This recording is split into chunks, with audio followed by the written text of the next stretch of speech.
Well, hello all you glorious hunters out there, and welcome back to another build video for Monster Hunter World. This is geared towards the PC player base, but this can certainly be adapted to the current meta on the consoles. A lot of you out there have been saying that you've been searching for builds for the PC, and we're going to start this off with a dual blades paralysis build. Now, this can also be used for various other weapons that use paralysis, but the dual blades are exceptionally well at applying this status ailment on monsters, especially those that are 3-star weak to it. You can see that we're going to be applying the paralysis debuff quite often on this Diablos, and it makes farming this up extremely easy. Now, I will also show this against various monsters in Monster Hunter World as well as Elder Dragons. Keep an eye out for that, but this is a particularly good build for two reasons. Not only is this a paralysis dual blades and the only ones you can currently get on the PC, it can also be used for a high damage Elementless build, so you kind of kill two birds with one stone with this amazing pair of dual blades. Now, unfortunately, you do need Valhazak fangs to create this, is why I never actually made it on the consoles, but I finally pushed for it here on the PC and get to show it off. We've already applied our second debuff for paralysis, and this Diablos is actually getting close. Now, the base version of this build is not very decoration intensive and can be built very early in the game and drastically improved upon as we get more decorations and additional equipment with future DLC that we'll be getting on the PC. Now, when I farm monsters, I want them to move as little as possible. So between using traps and the paralysis debuff that you'll be applying, monsters will pretty much stand still and you can murder them to your heart's content. Now, keep in mind that this is preferably used solo. You will still be able to apply the paralysis debuffs in a party, but the resistances go up drastically that you might only get one, maybe two before the monster is actually killed. Now that this Diablos is ready to be captured, we're going to go ahead and show off this build. Now, this build is based around the Dark Ripper 3, which is from the Hornitar tree, comes with natural white sharpness, 224 raw, and 90 locked paralysis elements. We also have a 2-slot decoration and 3 available augmentations. If you were to augment this weapon, your first level of attack would bump you up to 231 raw. Now, you can stack this up to 3 times if you so desire. Personally, I would go with 1 attack, 1 affinity, and 1 health regen, or you could do 2 attack and a regen. It's going to be completely up to you. Now, as far as this build goes, it is pretty straightforward. We are using the Immobilize charm to get 3 levels of paralysis attack. Now, if you happen to acquire paralysis decorations, you obviously do not need to use this charm, but as I mentioned before, I'm going to try and make this as less decoration intensive as possible, and then you can change it up to your own specifications depending on the equipment and decorations that you have. Now, we have the Dragon King eye patch, the Wrath Soul male beta, Kaiser Van Braces beta, Odogaron coil beta, which you could swap out for the Nergigante coil beta if you want more attack, but I am leaning heavily towards crit with this as much as possible. Then we've got the Kirin leg guards beta. The total stats we have with this build currently is Critical Eye 4, Paralysis Attack 3, Free Element 3, Weakness Exploit 3, Heartbreaker 2, and Peak Performance 2 with a protective polish decoration as well.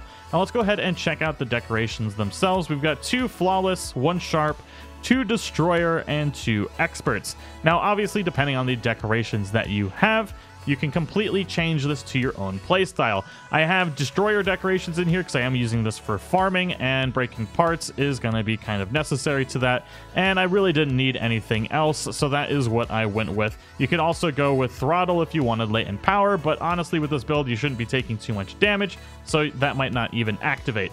So, all in all, it does pretty good damage. Currently, we have no food buff or any other buffs, and we'll show what the base damage of this is.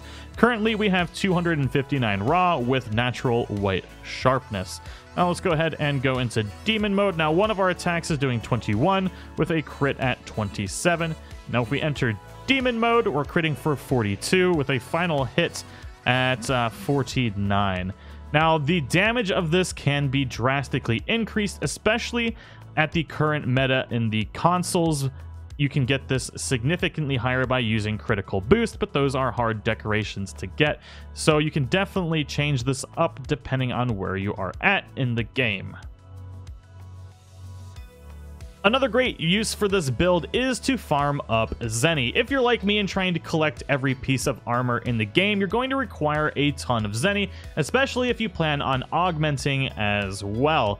Now, this is great against Jagras, and it's one of my favorite farms, and you'll completely immobilize them pretty much the entire fight. Between KOs and the paralysis, it'll never move, and you'll be farming these up in under a minute. It's absolutely ridiculous, and great for farming up various monsters for money or wyvern gems.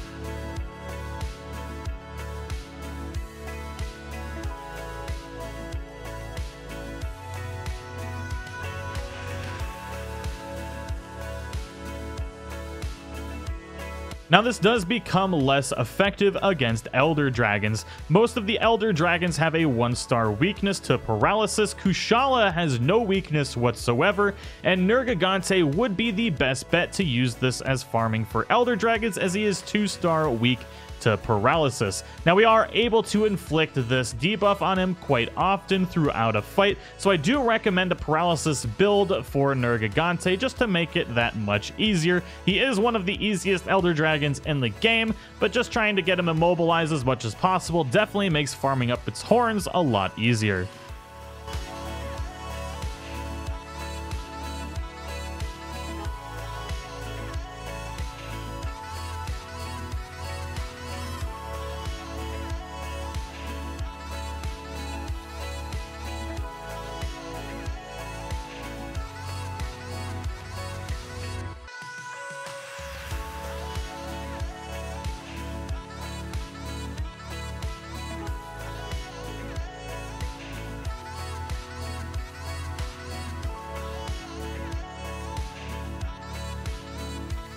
Now, since these dual blades do have a locked element, you can run this as an Elementless build.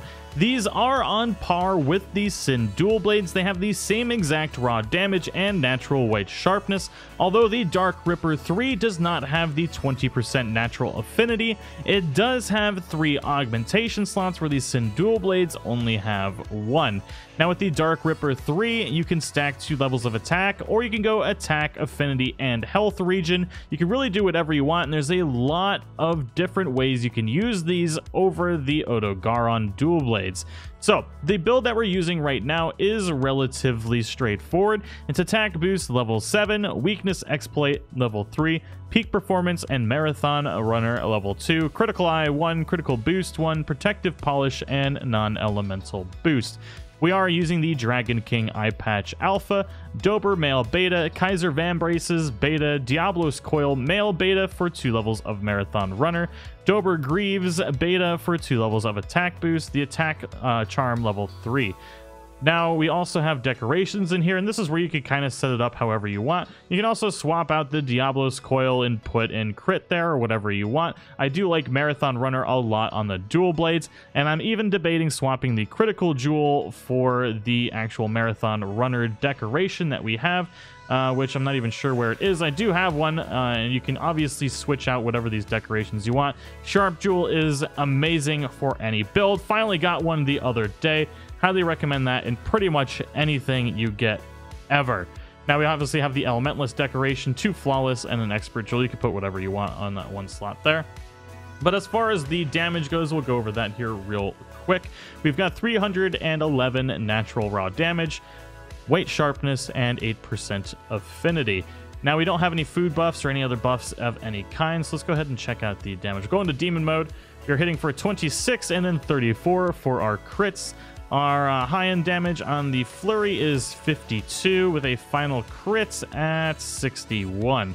So So both of these crit for 52 damage, and the damage on this is pretty darn good. It definitely doesn't hold a candle to the Diablo's clubs, but they're ugly and nobody really wants to use those anyways.